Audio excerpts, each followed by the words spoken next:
Hello everyone. Welcome to my channel. Eco of Life. Let's start. Your phone lights up with a message.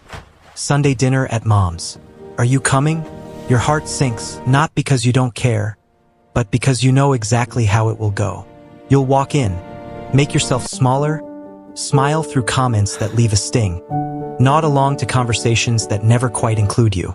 You'll spend hours performing as a version of yourself they can accept. So you type back, "Sorry, can't make it."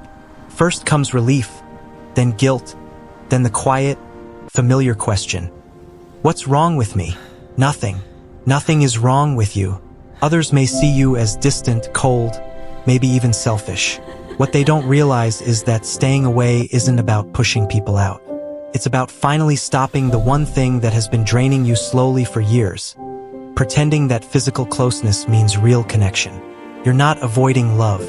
You're avoiding the hollow, conditional version of it you've been offered your whole life. This is the quiet reality for those who keep distance from family. You're not broken for choosing space, you're awake. Your body has learned what your mind spent years denying. That being there often costs more than it gives. And choosing not to force yourself to show up might be one of the most honest decisions you've ever made. Here's what's really happening beneath the excuses and the guilt. People who create space from family aren't rejecting their relatives. They're rejecting a dynamic that has quietly erased them for years. They're done with that specific loneliness that only exists when you're sitting with people who've known you forever, yet somehow still don't see you. Their distance isn't cruelty. It's clarity. It's a nervous system finally saying, enough. Most people misunderstand what's actually being avoided. It's not the people, it's the performance, the code switching, the constant internal editing, the weight of being misunderstood by the ones who claim to know you best. When they do go, watch closely. The moment they step through that door, something shifts. They slip into a role. The easygoing one, the listener, the one who never asks for anything. They laugh when nothing's funny. They stay quiet when thoughts rise. They monitor every sentence because speaking freely has never truly been an option. And their body remembers all of it. Shoulders tighten. Breath grows shallow. They're already thinking about how to leave before they've even sat down. This isn't social anxiety. This is their system telling a truth their mind keeps trying to ignore. You're not safe being yourself here. People often say, but they're family. As though those words alone should erase every hard feeling. As though sharing genes means you owe them access to you, even when that access costs you your peace. But here's what few admit out loud. Remembering when they were too small to change anything. Being related doesn't guarantee being known. And love that asks you to shrink yourself isn't love at all. How does it get to this point? This pattern wasn't built in a day. It was laid brick by brick, moment by moment. For many, it starts early, Cooking alone in my not kitchen, always with obvious peaceful, harm, in but control, with something a stark quieter. contrast to the It's chaotic the slow family accumulation dinners. of times they showed up honestly and learned that version wasn't welcome.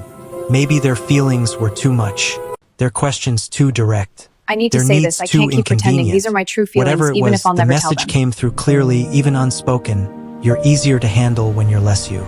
So they learned to adapt. They became the version their family preferred. They buried the parts that caused friction, celebrated wins in private, processed pain alone. Not because they wanted to, but because including family in those moments had proven more painful than facing them solo. And what hurts most when it finally comes into focus is this: they weren't overlooked because they didn't matter. They were overlooked because no one was really looking. Their family wasn't cruel, just absent. Present in body, but emotionally unreachable in the ways that count. It was fine. The hardest part? That's good to There's hear. often no single betrayal to point to, no big fight, no dramatic rift. Just years of small erosions that taught them the most painful lesson. The place you're supposed to feel most like yourself becomes the place you have to hide the most. Your brain's job is to protect you. And when years of being authentic around family led to dismissal or discomfort, your brain learned. It adapted. Distance became safety. Showing up became a risk. Your absence isn't a conscious choice. It's a conclusion your nervous system reached after collecting evidence for years. This isn't broken. This is intelligent. Your system recognized what cost too much and started protecting you from it. Fast forward to now. Invitations keep coming, holidays, birthdays, casual dinners. Each one triggers the same internal calculation. How much will this drain me? How soon can I leave? How long until I feel like myself again? Most people don't have to do this math. For them, family time recharges. But when your nervous system learned that family means performance, every interaction becomes a trade, and you always pay more than you receive.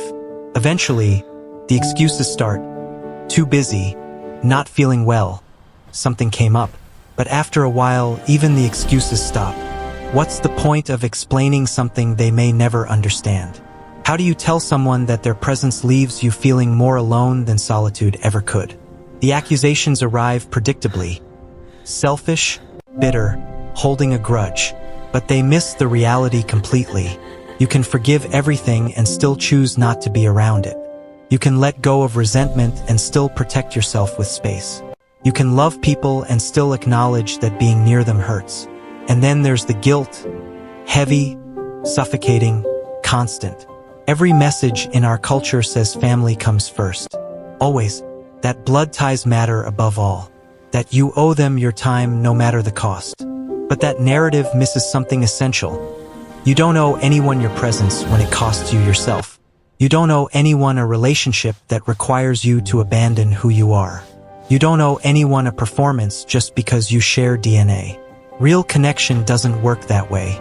Real connection lets you exist fully. Why do they always have to be so loud? I just need some peace. It doesn't weaponize your boundaries. It doesn't force you to choose between honesty and acceptance. When that truth lands, when you truly accept it, the guilt begins to lift. Staying away isn't abandonment. It's self-rescue. You're saving your energy, your authenticity, your right to exist without editing yourself. You're choosing integrity over obligation. And that quiet, misunderstood decision takes more courage than most will ever know. Some families can change. Some dynamics can heal. But that requires everyone being willing to do the work. Not just you, not just the one who's been carrying the weight. Everyone. You've tried, probably for years. You showed up hoping something would shift. You gave chances for them to see you differently, to meet you honestly, to acknowledge what's been broken. Maybe they couldn't. Maybe they wouldn't.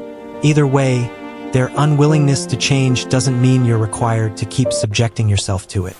Here's what shifts when you finally give yourself permission to stop. The mental rehearsals before visits, gone. The recovery time after seeing them disappears. The anxiety about the next gathering vanishes. And in that newfound space, something else happens. You begin to recognize yourself again. The parts you'd been compressing start to expand. Your voice sounds different when you're not monitoring it constantly. Your thoughts move freely. You realize you've been holding your breath for years. And now you're finally exhaling. Can families heal? Sometimes. But healing requires both sides willing to face what's broken and rebuild in a new way.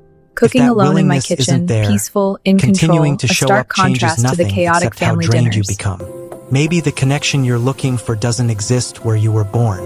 Maybe it lives in the relationships you've chosen. The people who showed up when it mattered. I need to say this. I can't keep pretending. These are my true feelings, even if I'll never tell them. The spaces where you don't have to translate yourself to be understood. That's not giving up. That's refusing to accept an imitation of connection when you know what the real thing feels like. Your absence doesn't mean something's broken in you. It means you've learned what genuine connection requires, and you're no longer willing to pretend that what your family offers comes close. You're not being cold by creating distance. You're being clear. You know the difference between relationships that sustain you and ones that drain you. And you've chosen the kind of peace that doesn't ask you to disappear to maintain it. That isn't selfishness. That's survival. It's protecting the parts of yourself no one else valued enough to handle with care. It's becoming for yourself what you needed them to be, and they never were. Thank you for watching my video. Please subscribe my channel. For more update,